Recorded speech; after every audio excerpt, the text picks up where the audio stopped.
Aloha, Girl Scouts and friends. My name is Ashley, and today we'll be learning about herpetology in Hawaii.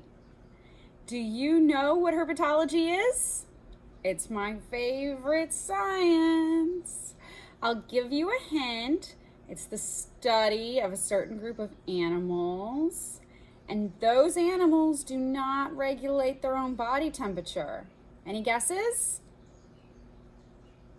All right, herpetology is a branch of zoology, and it deals with the study of reptiles and amphibians, my two favorite types of animals. Herpetologists are dedicated to the conservation of reptiles and amphibians, and some use herpetology to assess environmental conditions in an area. Can anyone guess? Can anyone guess why? I'll give you a hint. It has to do with amphibians. So amphibians are frogs, toads, salamanders, newts, and caecilians, blindworms. They have unshelled eggs. Mostly these eggs are jelly-like.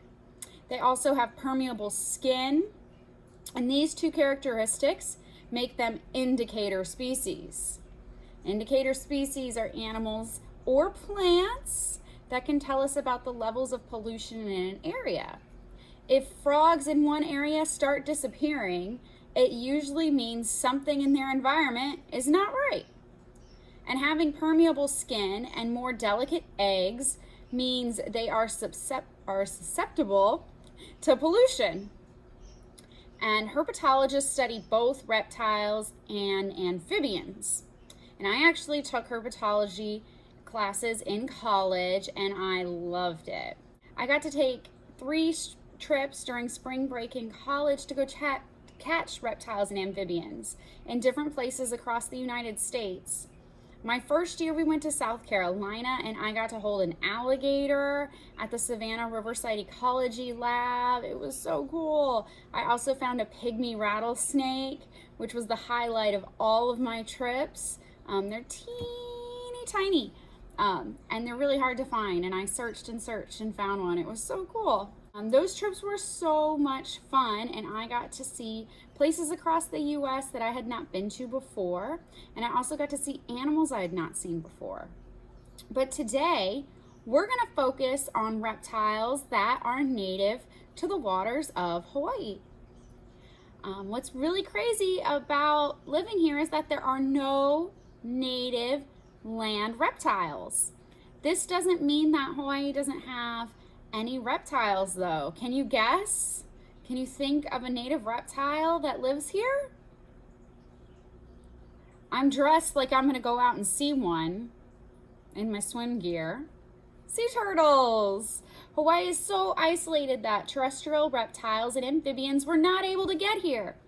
There are 5 species of sea turtles that are native to the Hawaiian island chains, but they live in the water, not on land. They are the green sea turtle, hawksbill, leatherback, olive ridley, and loggerhead sea turtles. And we call the green sea turtle our honu, and the hawksbill honu'ea. And my favorite place to see sea turtles here is in Kaneohe Bay in my kayak. Sometimes they swim past me and can be very curious and will swim under my kayak. And sometimes they see me and they dive away really fast. In any case, it's great to see our honu. Green sea turtles are the largest of the hard-shelled sea turtles, and they can be as long as 4 feet and weigh over 300 pounds.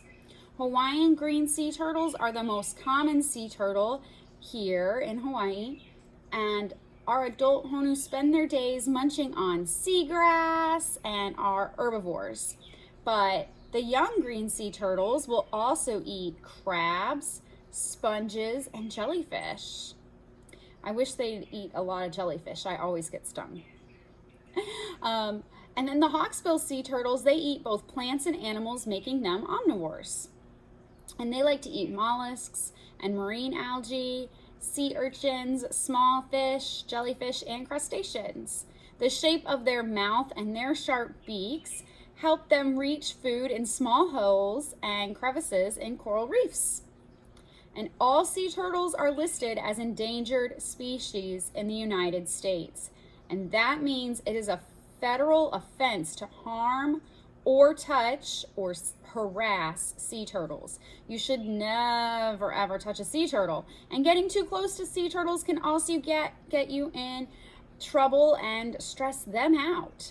NOAA, or the National Oceanic and Atmospheric Administration, and the DLNR, or the Department of Land and Natural Resources, says you should always stay at least 10 feet from sea turtles, whether on land or in the water. And this is not only for their protection, but also for your safety. And I'm going to show you some of our honu that I saw while kayaking and snorkeling in Kaneohe Bay. So you're going to see this video, and it looks like I'm really close, but I'm actually really far away and zoomed in because I don't like to get too close, especially when turtles are asleep on the reef, and I'm kind of afraid to get hit by coral. So you're going to see some turtles now.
Did you like seeing all those turtles? Aren't they so cool? And now we're going to move on to the only other native reptile here in Hawaii, and it does not live on land, but resides in our waters. Does anyone know what it is? It's not a turtle. It's not a lizard. Nope, no crocodiles or alligators either. Can you guess? It's the yellow-bellied sea snake. They have bright yellow undersides with dark blue, gray, or brown or gray backsides. And these sea snakes are highly venomous, but there have been no recorded incidences of people in Hawaii bit by one of these sea snakes. I have never seen one in the wild, but I know if I did, I would appreciate it from a very safe distance. They're great swimmers. They have a paddle-like tail, and they don't get much longer than 3 feet in total length. They can live in the open ocean and amongst reefs. They like warm water, and they only eat fish. They hunt by waiting patiently at the surface and then snagging fish as they swim to hide underneath what the fish think is just floating debris. But then the sea snakes turn and grab the fish and eat them.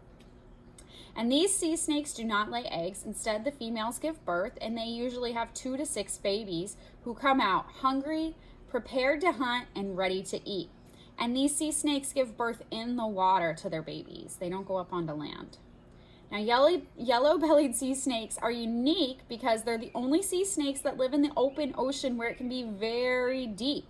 The rest hunt creatures that live on the seafloor or go really low, and they have to dive to the bottom of the seafloor to get their food. But yellow-bellied sea snakes hunt by floating on top of the sea, so they can live where it gets very deep. Isn't that neat? Another interesting fact is that these snakes are helpless on land. They don't have scales like regular land snakes do to help them move on land. So once they're on land, they're kind of stuck. That's why they really like the open sea. They're completely adapted to living in the water.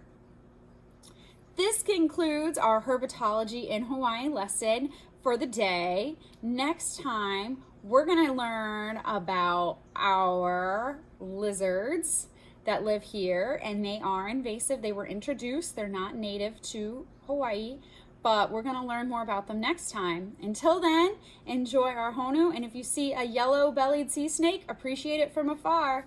Bye, Girl Scouts, friends, and family.